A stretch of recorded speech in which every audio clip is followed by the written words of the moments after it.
Welcome to Hungry Books. Please subscribe. Adopt the habits that distinguish highly effective people from the herd. Do you wish you were more effective in life? Maybe you'd like to achieve more at work. Or perhaps you'd like to be a more loving and devoted partner. Whatever it is that you want to improve, you'll only get there if you change yourself first. And the surest way to achieve lasting personal change is to develop better habits. We're indeed creatures of habit. Not only how we act, but who we are, is, to a large extent, defined by our habits. Routines define our characters and, like gravity, pull our behavior in a certain direction. But what are the habits that can help you become effective? 1. Being proactive. 2. Beginning with an end in mind. 3. Putting first things first. 4. Thinking win-win. 5. Seeking first to understand, then to be understood. 6. Synergizing. 7. Sharpening the saw. So dive in and join the millions who have already benefited from this approach. For lasting change, you have to address your character, not just your behavior. When Stephen Covey embarked on his quest to truly understand the nature of success, he began by immersing himself in some 200 years' worth of literature on the topic, starting from 1776. Based on this deep dive, he concluded that generally speaking, there are 2 ways to strive for improvements to your life. The first method is to work on the skills necessary for the behavior you desire. For instance, if you want to improve your relationships with others, you might study communication or body language techniques. We can call this method the personality ethic. It's been particularly popular since the 1920s, but, despite it sounding like a solid path for growth, it's just a shortcut. The personality ethic lets you avoid working on the fundamental character traits that are holding you back, promising that some easily learnable technique will be the silver bullet for all your problems. Unfortunately, this promise is usually empty, and it seldom results in lasting personal growth. The second method is far more effective, working on your character, that is, the fundamental habits and belief systems that form your view of the world. Only behavior stemming straight from your character will endure over time, because, sooner or later, your true character will shine through. This can be called the character ethic, and it emphasizes things like courage, integrity and the golden rule. It was the dominant approach to success before the 1920s, clearly visible in the writings of stalwart individuals such as Benjamin Franklin. So if you want to change, you need to work from the inside out.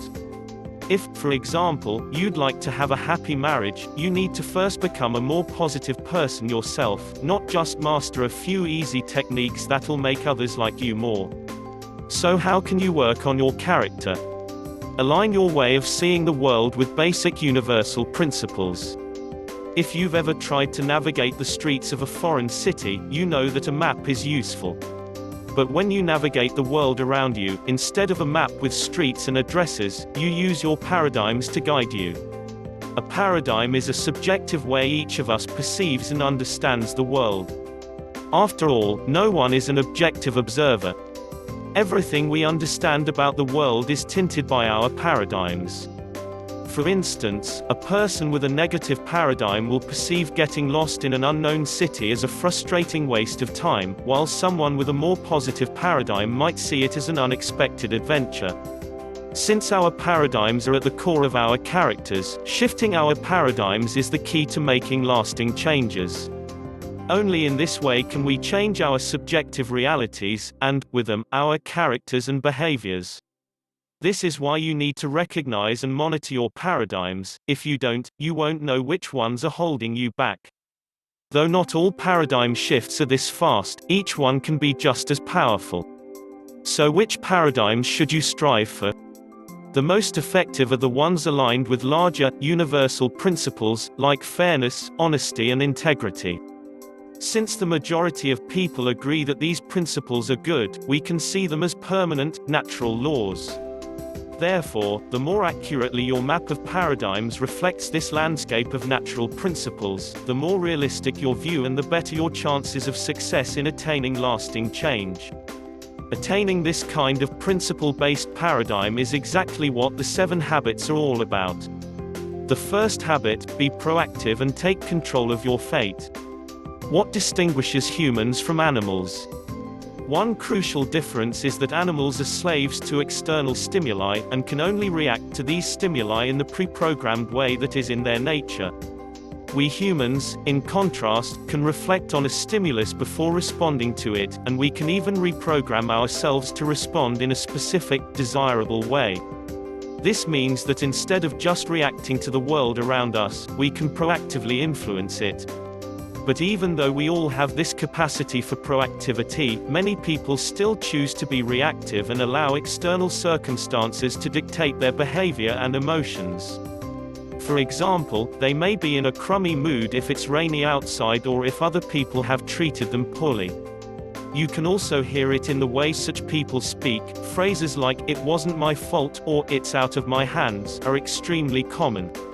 Proactive people, on the other hand, make their weather. They assume responsibility for their own lives and make conscious choices about their behavior. They say things like, "I've decided to," or "Let's try to find a solution to this problem." Another way to understand the difference between the two attitudes is to imagine 2 concentric circles. The outer circle is your circle of concern, representing all the things you're concerned about, ranging from the electricity bill to the threat of nuclear war. Inside this circle is the smaller circle of influence, which represents all the things you can do something about. Proactive people focus on their circles of influence, choosing to work on the things within their control.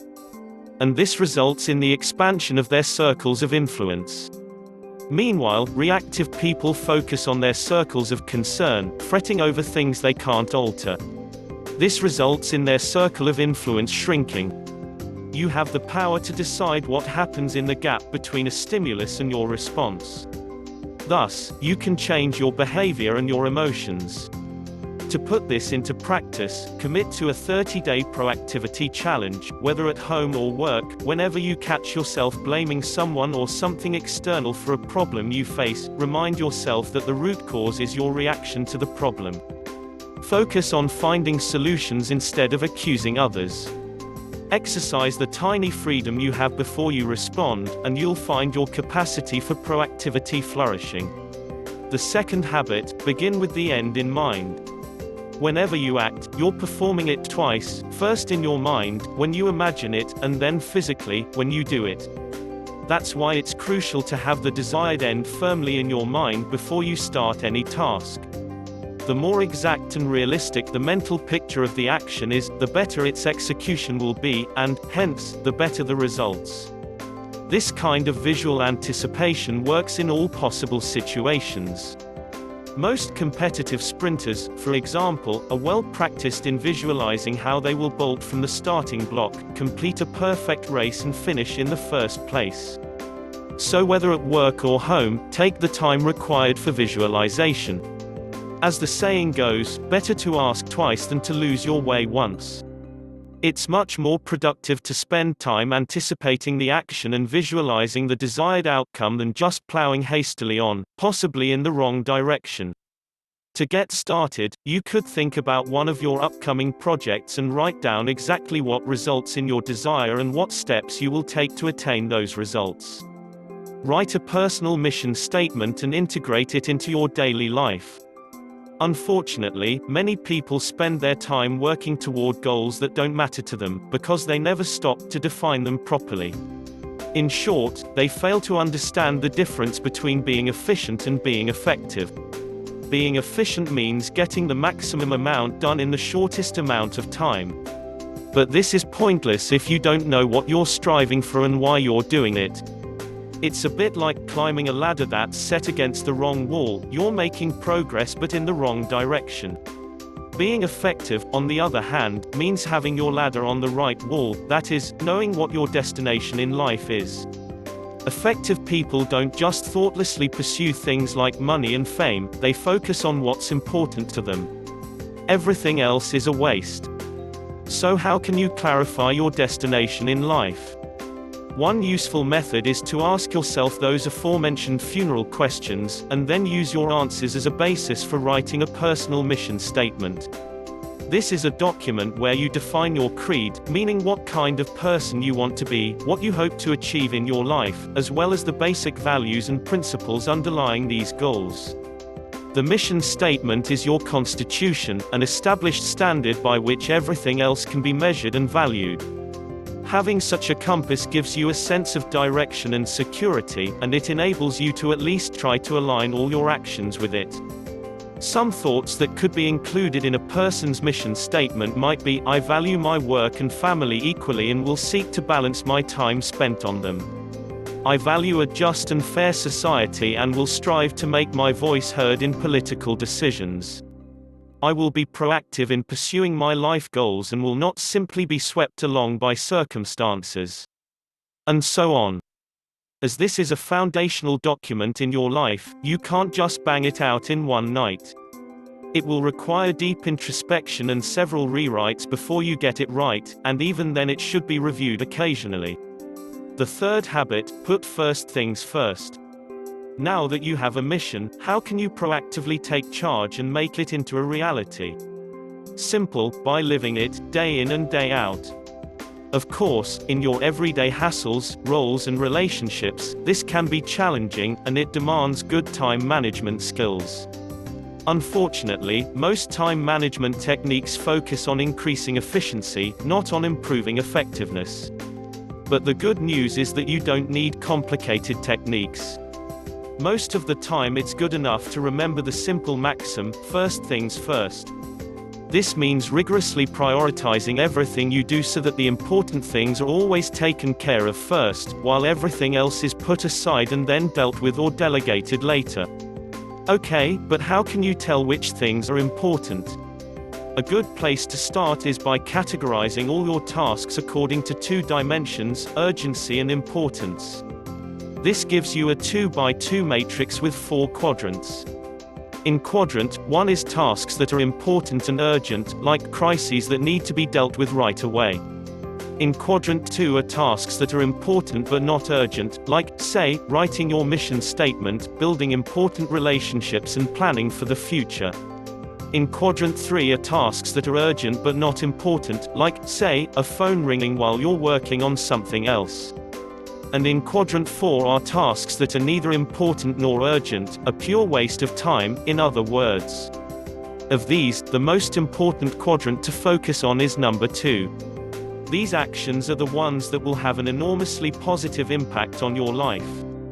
And when you work enough in quadrant 2, you'll find far fewer crises emerging in quadrant 1. A good first step in implementing this habit in your life is to identify a quadrant 2 activity that you've been neglecting, one that would have a significant impact on your life if you did it well, and then commit in writing to doing more of it. The fourth habit, think win-win. When you interact with others, what kind of outcome do you usually look for? Most people's worldviews are shaped by a strong win-lose paradigm. This means they see any interaction with others, whether at work or in their personal life, as basically a competition, where they need to fight the other person for the bigger slice of pie. But most situations in life don't need to be competitions. There is usually enough pie for everyone, and it is far better when all parties work toward a win-win solution that is beneficial for everyone, rather than fighting for a win-lose outcome. The major disadvantage of the win-lose mentality is that when two people of this mentality come up against each other, the situation usually becomes a lose-lose one. After a bitter fight, both parties end up losing. Meanwhile, the dog gets the entire pie, which was knocked to the floor during the argument. Furthermore, a long-term positive relationship can't form between two people who are constantly in competition with each other.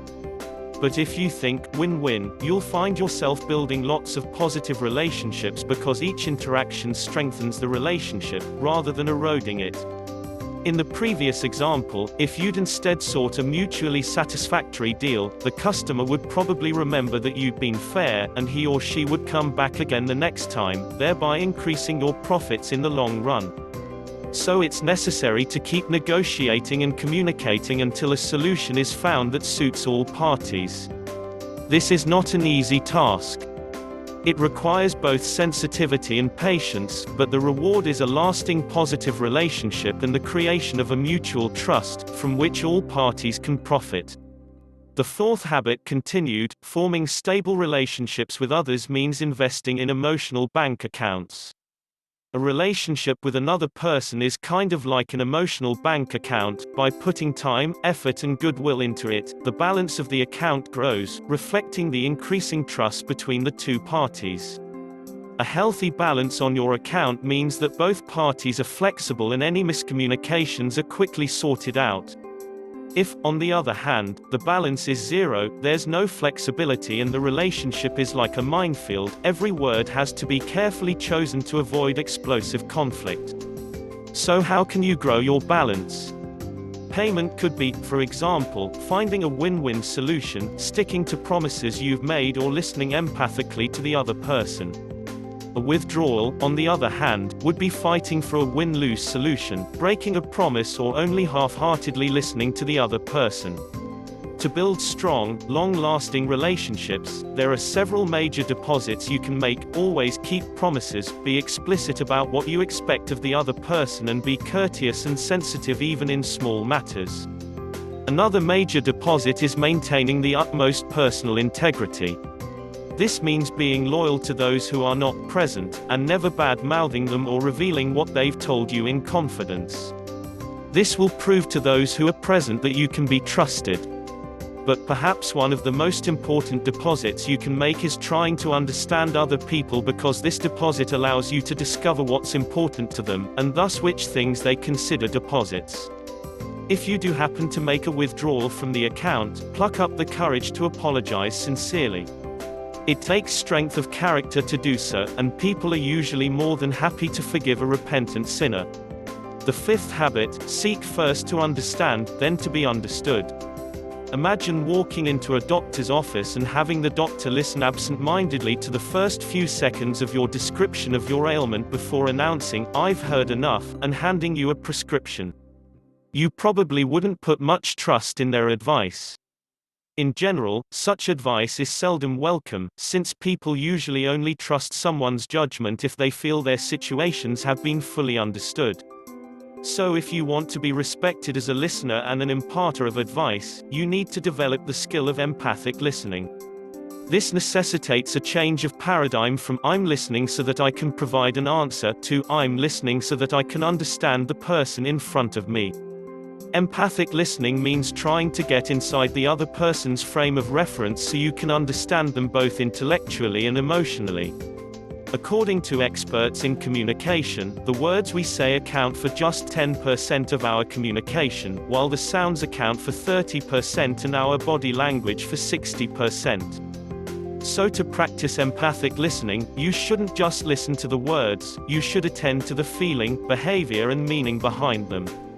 One way to work on your empathic listening skills is to observe a conversation without hearing the words.